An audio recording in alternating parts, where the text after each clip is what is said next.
What was your question? My question is, most of the African, well, I can't say most, but most African American women are raising their kids without men being in their homes. So therefore, we're very independent. We're very strong. We're independent. We have to do what we have to do to survive in order to raise our kids. So therefore, when we meet a guy, he considers us as being bossy. But I don't look at it as being bossy because of me being a single parent, me having to raise my children by myself, me having to assume the role of the mother, the father, in order to survive and to raise my kids with values. So in my mind, when a man considers you as being bossy, it's like when you're trying to communicate with him, he tunes you out. Because he already has said in his mind that you're bossy.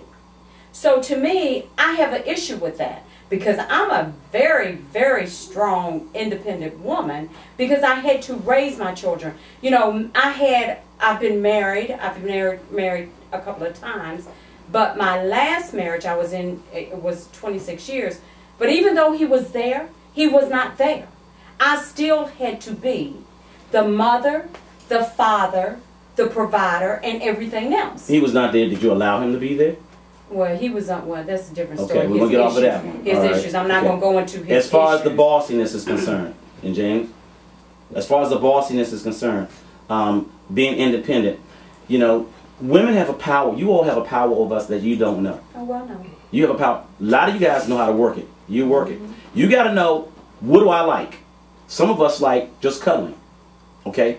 But you know, you can cuddle with me if I like cuddling. If that's my thing that I like, and you can work it to where later on you can get what you want. Not that you're using it to get what you want, okay? But you can use it, say, to like if we had an argument, you can come back and do that cuddling. You know, it will always break it down. It will solve the argument. As far as a bossy woman is concerned, you know, she has to make us feel like.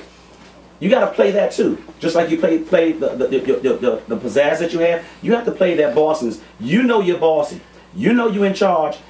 You got to make me feel like, you know what, I'm not overstepping my boundaries with you. So stroke your ego. No, it's not stroking the ego. It's not stroking the ego. It's basically, if you want to put it straight, it's let me do my role and you handle your role. Not saying take a step back, but allow me to do my role. I'm the man.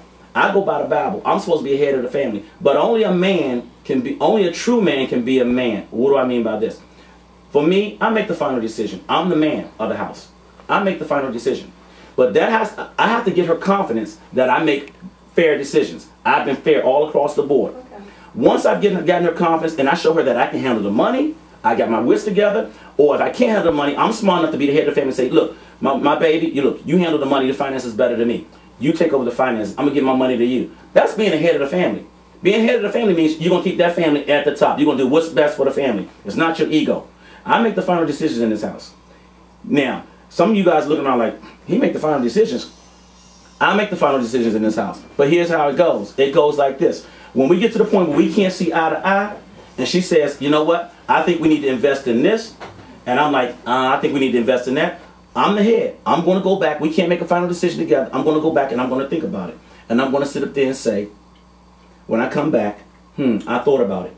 You know what? Let's go your way. I did your figures. Your way makes more sense. That's being the head of the family. Being the head, the man, the head, does not mean the final, and you make the final decision, does not mean it's going to be your way all the time. Not if you're a good head. And I built her confidence up in me over so many things over a certain period of time that she knows and trusts in the fact that I'm going to make the right decision. Because if I didn't say that, and I went back in my way, and I said, well, I thought about it, we're going to go my way, why wouldn't she get mad? Because I've already built her trust. In the past, we've gone her way at times. But why do men still consider women as being bossy? I would like to piggyback. Because they're strong, independent women. I would like to piggyback on what you said, Keith. My pastor's wife, she said it. I mean, where I can understand it, it's plain as the day. You all are the boss. You are psychiatrists, our psychologists, you are nurses, our doctors. Y'all play all the roles. So when you're the boss, until I show you from boy to man, becoming a man, as Keith said, being in charge, thinking, a thinking man, not a reacting man. I agree. Okay, and making decisions, pigging back, going back and checking the records and the figures and saying, being a man and saying, you know what, we're going to go your way today because you were right in your figures, mine was wrong. Being able to come back to my partner as a man and saying, yes, I'm in charge because I bring the security and I'm supposed to be the head. But a lot of us as men don't know how to lead. We haven't got to that point today.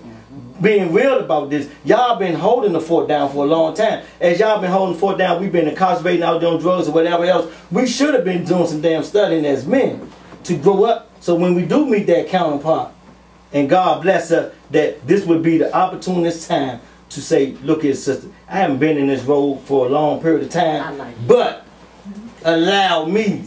You married? I'm just teasing. I like that. So in a realistic piece, we supposed to be the head. However, we don't know how to lead. And there's a thing called the stronghold. 30 seconds. I'm sorry. Okay, stronghold. And as the man, I grab your hand. I give you that sense of confidence, and then I grab the children, and I supposed to be the man that walking with God or walking fearless and doing what I need to do, carrying on the family. That ain't happening, and ain't gonna happen because it's a lot of strong women out here, and a lot of brothers don't understand. Oh, we've been doing this hustling and juggling and mistreating our women, so we think all we know how to do is talk to you down, you bash you or whatever else, instead of being your friend. The other thing is, you know, you got a lot of these single moms out here. You got to watch. Your son is coming up, and if you allow men to treat you any kind of way in front of your son, he's thinking that that's how you treat women. The only role model he has is what you put in front of him. It's either you or that man who you have in front of him. Remember that. Okay, we got to get into the next question. But Carolyn, thank you very much. Get up on our seat. Is there anybody else who has the next question? Give her a big hand. Anybody else with a question out of the audience? All right, we'll go to the next card then. If my sister and her husband get into a physical confrontation, if my sister, this is from a male, I'm sorry. If my sister and her husband get into a physical confrontation and I see it or hear about it, should I get into it? Now, some of you guys are saying no, no, no. I can be honest with you. It depends on what type of person my sister is.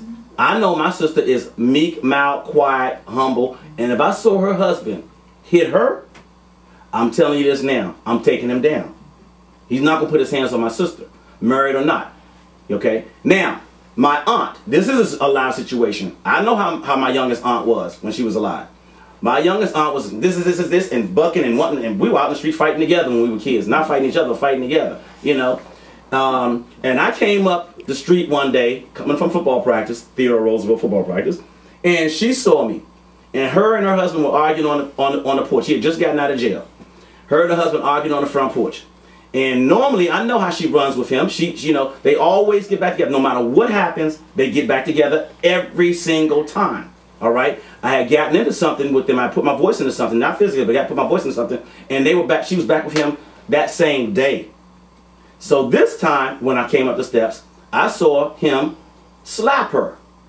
And she buckled back. And then when she saw me, she stuck her chest out and got bold and slapped him back. Well, that shocked him, and he didn't care that I was there, and he slapped her back even harder.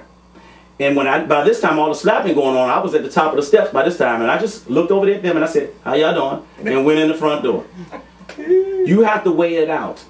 That person who you're about to get in it for, in my opinion, again, this is how I see it. That person who I'm about to get in it for, is that person a good person? Like, you know what, that person does not deserve that. Or is that person just a knucklehead that she's always starting trouble? You know, because I don't believe in hitting a lady. That was one of our questions too. Should a man ever hit a lady? No. I agree. I say yes. A man, no, hold on. Hold on. I say yes too. Hold on. Should a man ever hit a lady? A man should never hit a lady. A lady. Okay? But a lady who takes herself out of the place of being a lady and wants to act like a man is a different story. I'm not going to let anybody put their hands on me. And I learned that. I changed that. But when my son came home with his eye cut from St. John's. And I said, what happened to you? And he knew how to fight. He's in the I have him in the martial arts also, and he's a very good fighter. I'm sparring with him all the time, so I know he can fight. And I'm like, what happened to you? Dad, before you get mad, let me tell you what happened. Let me tell you what happened. It was a girl. I said, what? It was a girl. All right. And I said, and you told me never hit a girl back. And I said, well, what happened? He told me what happened. It's this girl that likes him. All right. So they suspended him from school because he's stopping her from he grabs her wrist and he's stopping her from hitting him. And they suspend my son from school. So me and moms, we go up to the school. Well, when we get in there, I'm like, pull this girl in here because I want to talk to her. Okay. And when she comes down the hallway, and you're not even supposed to be like this in St. John's. When she comes down the hallway, she comes down the hallway with a wife beater on. Mm-hmm. Oh, man. She comes down the hallway like this, holding her hand here, and she's just as buff as I am. Oh, she didn't make I told my son, that's not a woman. That's not a woman. That's a man. Next time, knock her out. If a woman takes herself out of the place of acting like a lady, you are no longer it's off, or gloves are off. You take yourself. A lady will never sit up there and try. A lady will never sit up there and try to fight a man. A lady will never put her hands on a man. She's more classier than that. I don't care what he says or what he does. You can always leave. Vice versa for him. A man will never put his hands on a lady. He's too strong for that. He is the man. He's supposed to be the head. He has to lead by example. He can always leave. A lady. Okay? Your thought. And I want to agree with you, and I do. And my example would have been, should I say, if you was in the wilderness and there was a bear coming at you. Big old bear. Just like you said. You wouldn't stop and say, are you a man or a lady? You're going to take that bear down. And I had a situation that happened some time ago. I was on a job and this sister, all lady. She's so nice, so beautiful, so gorgeous. And I mean, All right, come back. okay. However, she didn't get what she was liking. And the response, we got into a heated conversation. And I mean, she literally came at me. She took herself out of the ladies' role and she started acting real animal-like. And I mean, it scared me. So the supervisor said, man, would you ever hit a woman? I mean, no, I would never.